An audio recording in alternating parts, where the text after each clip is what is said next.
কদিন পরেই রাধাষ্টমী ব্রত। জানেন 2024 সালে রাধাষ্টমী ব্রত ঠিক কবে পড়েছে? বাড়িতে কিভাবে খুব সহজেই রাধাষ্টমী ব্রত পালন করবেন জেনে নিন তার সকল নিয়ম কানুন সম্পর্কে। বলা হয় যে মাত্র একবার রাধাষ্টমী ব্রত পালন করে 1,00,000 একাদশীর সমান পুণ্য লাভ হয়ে থাকে। এদিন অতি অবশ্যই বাড়িতে রাধা রানীকে ভোগ হিসেবে নিবেদন করুন এই জিনিসগুলি। এতে অত্যন্ত প্রসন্ন হন ভগবান শ্রীকৃষ্ণ ও রাধারানী উভয়েই। রাধাষ্টমীর দিন এই ছোট্ট মন্ত্রটি জপ করুন, তাতে ফিরে যাবে আপনার সৌভাগ্য। রাধাষ্টমীর দিন আর কি কি কাজ করবেন সে সম্পর্কে বিস্তারিত জানতে হলে অবশ্যই ভিডিওটি স্কিপ না করে শেষ পর্যন্ত দেখতে থাকুন। নমস্কার বন্ধুরা, অজানার পথের নতুন পর্বে আপনাদের সকলকে স্বাগত জানাই। সনাতন হিন্দু ধর্মে জন্মাষ্টমীর মতোই গুরুত্বপূর্ণ হলো রাধাষ্টমী ব্রত। এদিনই জন্মগ্রহণ করেছিলেন ভগবান শ্রীকৃষ্ণের প্রাণাধিক প্রিয় শ্রীমতী রাধা রানী। পঞ্জিকা অনুযায়ী ভাদ্র মাসের শুক্লপক্ষের অষ্টমী তিথিতে রাধাষ্টমী ব্রত পালিত হয়। চলতি বছরে অর্থাৎ 2024 সালে আগামী 11 সেপ্টেম্বর বুধবারে পালিত হবে রাধাষ্টমী ব্রত। মনে করা হয় রাধাষ্টমী ব্রত পালন করলে 1,00,000 একাদশী পালনের সমান পুণ্য ফল এবং 1000 কন্যাদানের সমান ফল লাভ হয়ে থাকে। কিন্তু জানেন এদিন কিভাবে রাধা কৃষ্ণের আরাধনা করতে হয়, ভোগেই বা কি নিবেদন করবেন জেনে নিন শাস্ত্রের সেই সকল নিয়ম। 2024 সালে রাধাষ্টমী ব্রতের তিথি পালিত হবে চলতি বছরে 25শে ভাদ্র অর্থাৎ ইংরেজির 11 সেপ্টেম্বর বুধবারে। রাধাষ্টমী ব্রত পালন করার শেষ সময় পরের দিন অর্থাৎ 12 সেপ্টেম্বর সকাল 9:30টার মধ্যে।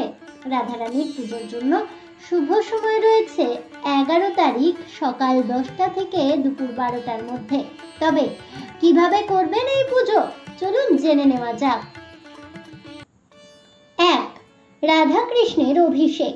এই দিন ব্রহ্ম মুহূর্তে ঘুম থেকে উঠে স্নান সেরে রাধা কৃষ্ণের যুগল মূর্তিকে পঞ্চামৃত সহযোগে অভিষেক করান।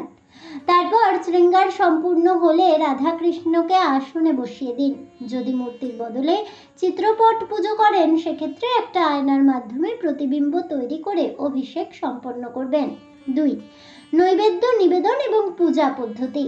রাধাষ্টমীর পূজার উপাচার খুবই সাধারণ। ফুল ফল সাধারণ কিছু নৈবেদ্য ও মিষ্টি সহযোগে আপনারা রাধা কৃষ্ণকে ভোগ নিবেদন করতে পারেন। তবে অবশ্যই ভোগে তুলসী পাতা দিতে ভুলবেন না যেন। তুলসী পাতা না থাকলে রাধা কৃষ্ণ সেই ভোগ গ্রহণ করেন না কখনোই।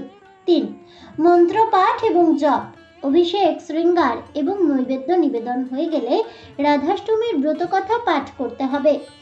পাঠ শেষ হলে পরে রাধারানীর প্রণাম মন্ত্র জপ করে পূজা শেষ করুন। আর সেই প্রণাম মন্ত্রটি হলো তপ্ত কাঞ্চন গৌরাঙ্গী রাধে বৃন্দাবনেশ্বরী বৃষভানু সুতে দেবী তাং প্রণমামি হরিপ্রিয়ে। রাধাষ্টমীর দিন রাধারানীর ভোগে অবশ্যই রাখুন এই জিনিস। জন্মাষ্টমীর মতো রাধাষ্টমীর ক্ষেত্রেও ভোগ নিবেদনের মাহাত্ম্য রয়েছে হিন্দু ধর্মে। রাধারানীর পছন্দের খাবারের তালিকায় সবার প্রথমেই রয়েছে বিভিন্ন রকম ভাজাভুজি জাতীয় জিনিস, যেমন বেগুন, কুমড়ো, আলু ইত্যাদি ভাজা নিবেদন করুন রাধারানীকে। এছাড়াও ভগবান শ্রীকৃষ্ণের মতনই ঘি এবং ক্ষীর রাধারানী বিশেষভাবেই পছন্দ করেন। পাশাপাশি গাটি কচু ও রাধারানীর পছন্দের সবজি, তাই এই দিনে গাটি কচুর তরকারি তৈরি করে রাধারানীকে ভোগ নিবেদন করতে পারেন। রাধাষ্টমীর ব্রত পালন করলে কি কি ফল লাভ হয় জানেন? হিন্দু ধর্মে যখনই ভগবান শ্রীকৃষ্ণের নাম নেওয়া হয় তখনই রাধারানীকে স্মরণ করতে হয়। বলা হয় রাধা ছাড়া কৃষ্ণ নাম অসম্পূর্ণ।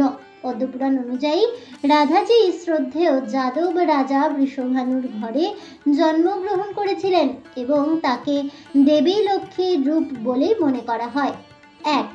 রাধাষ্টমীর ব্রত পালন করলে সমৃদ্ধির সূচনা হয়, ঘরে অমঙ্গল হয় না, দুর্গতি নাশ হয়, দুঃখ দুর্দশা দূরে চলে যায়, ভগবান শ্রীকৃষ্ণের চরণে ঠাঁই পাওয়া যায়, 1,00,000 একাদশীর সমান পুণ্য ফল পাওয়া যায় শুধুমাত্র রাধাষ্টমী ব্রত পালনে।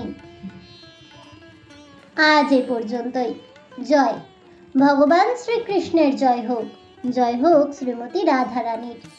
হরে কৃষ্ণ কৃষ্ণ কৃষ্ণ হরে হরে, হরে রাম রাম রাম হরে হরে, রাধে রাধে। এই বলে আমার আজকের ভিডিওটি আমি এখানেই শেষ করছি। তাহলে বন্ধুরা, চলতি বছরে অর্থাৎ 2024 সালে রাধাষ্টমী ব্রত কবে পালন হবে এবং রাধাষ্টমী ব্রতে কিভাবে রাধাকৃষ্ণের পুজো করবেন, তাকে কি কি নৈবেদ্য নিবেদন করবেন এবং এ সময় রাধারানীকে কোন মন্ত্র দ্বারা প্রসন্ন করবেন, সেই সব কিছু জানতে পেরে আপনাদের কেমন লাগলো অবশ্যই আমাকে কমেন্টে জানাবেন। ভিডিওটি ভালো লেগে থাকলে লাইক শেয়ার করতে ভুলবেন না। আমার চ্যানেলের নতুন বন্ধু হয়ে থাকলে চ্যানেলটিকে সাবস্ক্রাইব করে দেবেন, পাশে থাকা বেল বাটনটি প্রেস করে রাখবেন নতুন ভিডিওর নোটিফিকেশন পাওয়ার জন্য। দেখা হচ্ছে পরের ভিডিওতে। ততক্ষণ সবাই ভালো থাকুন, সুস্থ থাকুন আর অবশ্যই সঙ্গে থাকুন আর দেখতে থাকুন অজানার পথে।